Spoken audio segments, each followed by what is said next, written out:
obviously don't want to get your opinion on that because it's not official. What is it like as a player when you're in a camp and you're waiting for your manager to be decided for next season, and how are you following it? It doesn't really change anything, really, to be honest, Guy.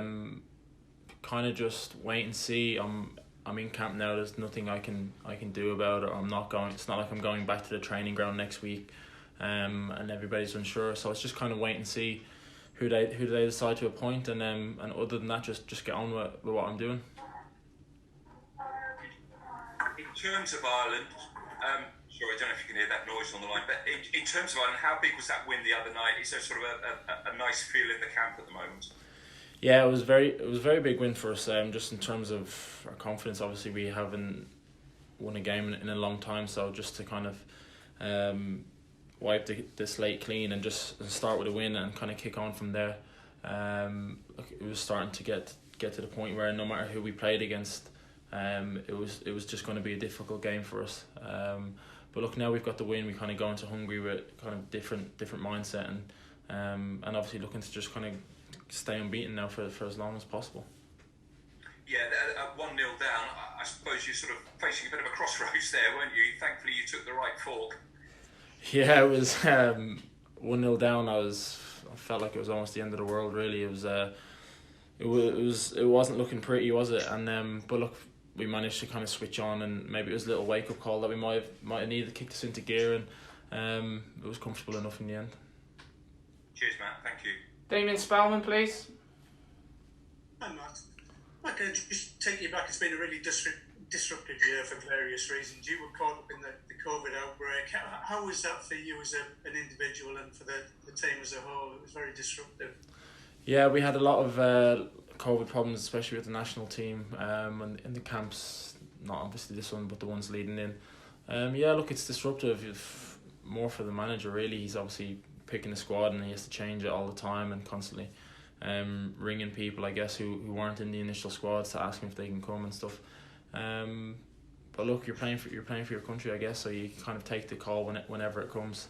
For me personally, when I had it, it was really bad timing for me because I think I was playing at Tottenham when it happened, and I was obviously playing with Ireland, so I was feeling good about where my game was, and after that I kind of struggled to get back in consistently. So for me it was just really bad timing and kind of disrupted my season quite a lot. Dear me. Can I just ask, after the England game, you talked about the need not to mollycoddle the younger players, that people needed to stand up and be counted.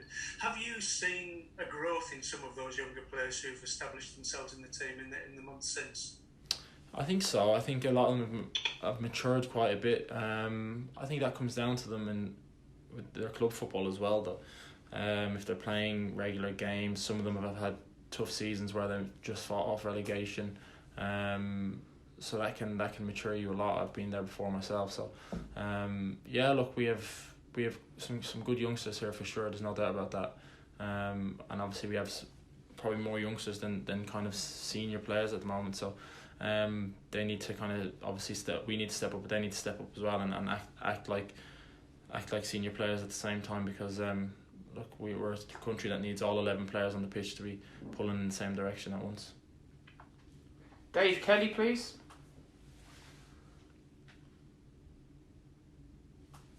Dave's on mute. Hi, Matt. How are you? Hello. Matt, just obviously after the game on Thursday, Johnny Egan spoke about the public would probably have to be patient with this squad, this group of players. It's going to take time. Is that something that you would echo? Yeah, I think it's probably pretty obvious that would be the case. Yeah, I mean, look, the squad we have now in this camp is very young. Obviously, there was a lot of withdrawals for injury and what other reasons. I'm not sure what they were. So look, right now we have a young squad. I think when we have a fully fit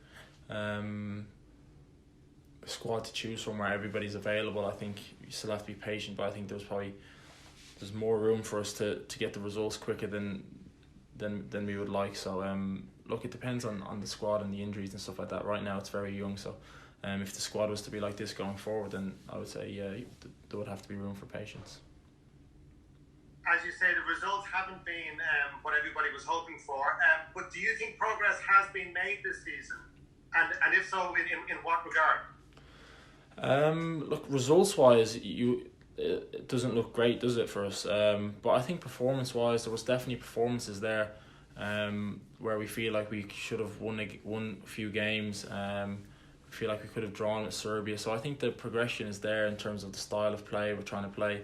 We're not going away from how we're trying to play, just because the results haven't been great. So yeah, look, I think there's definite improvements. I think on definitely a few of the games on other days we could have won the game. So look, I'm not going to get too disheartened or too down.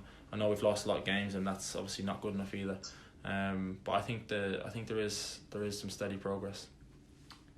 Gary, please. Hi, Matt.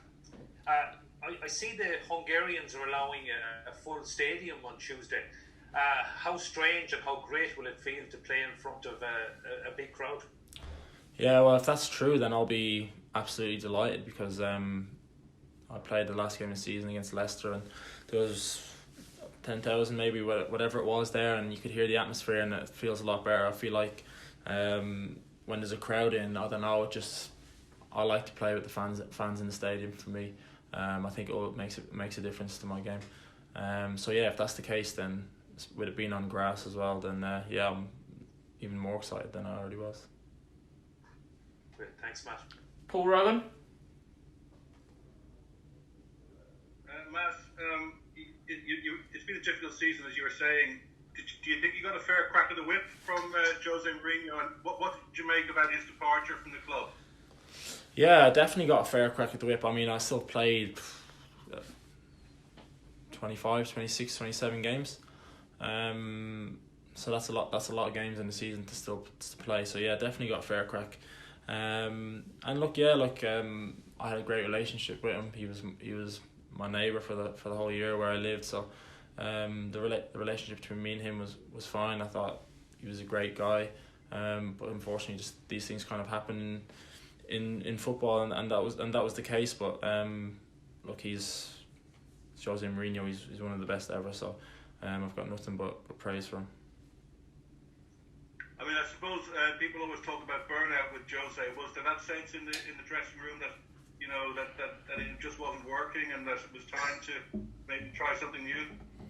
Well, burnout? No, I don't think we were burnt out. I mean, he was only there for 18 months, so I think if it was 3 or 4 years, then it could be a different conversation.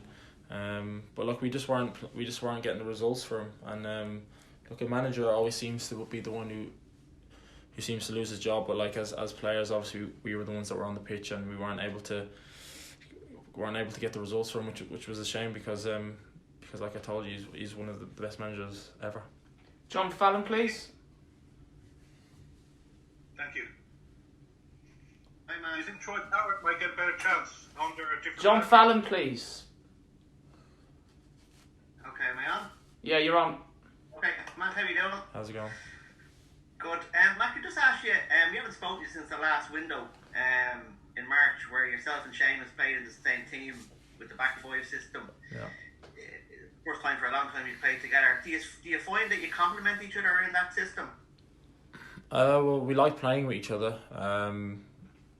That's for sure. Yeah, look, he likes to pass. He knows my game. I know his game. He likes to come out with it. We're comfortable giving the ball to each other. We know if we give the ball to each other that we're not going to lose it. We trust each other on the ball. So yeah, for that game, I really enjoyed playing with him. And can I just ask, with the Euros obviously starting on Friday, you'll probably be on holiday at that stage. But what way do you? No. Maybe Saturday. Okay, but are you interested in the Euros? Will you watch it like with a lot of your club mates there, or does the pain of watching Slovakia and Denmark, who beat you to it, make you tune out? No, I'll definitely watch it. Yeah, I'll definitely watch it. I've got a lot of friends that will be playing for all these different countries and teammates and that. So yeah, it's not like just because we're not there, I'm not gonna watch it. I'll probably watch Well, I won't. Just after my golf rounds, I'll see whatever games are on in the evening, as long as I get 36 holes in, and then whatever's left over. So yeah, whatever game's on, I'll be watching the vast majority of it, I imagine. Great, thanks, Matt. Gavin Cooney, please. Hi Matt, you talked about the poor run of results there with Ireland. Do you think that led to a confidence issue among the squad? And if so, did we see it at times on the pitch against Andorra? I think it's like anything. If you have a run of games where you don't win and losses like that, yeah. Look, obviously you start to doubt yourself. Your confidence takes a hit. Look, if we were confident, we wouldn't have lost that many games. I don't know if we saw it on the pitch against Andorra. I think we were just so eager to just get out there and play, where we were probably just a little bit frenetic and lost our way a little bit, just because of the honesty of the group. Just wanting to do well and wanting to win a game for Ireland. I think we might have just lost our way a little bit in the first half and being in the second half. Like I said, we got the wake up call that maybe we needed, and then we kind of settled in after that. So.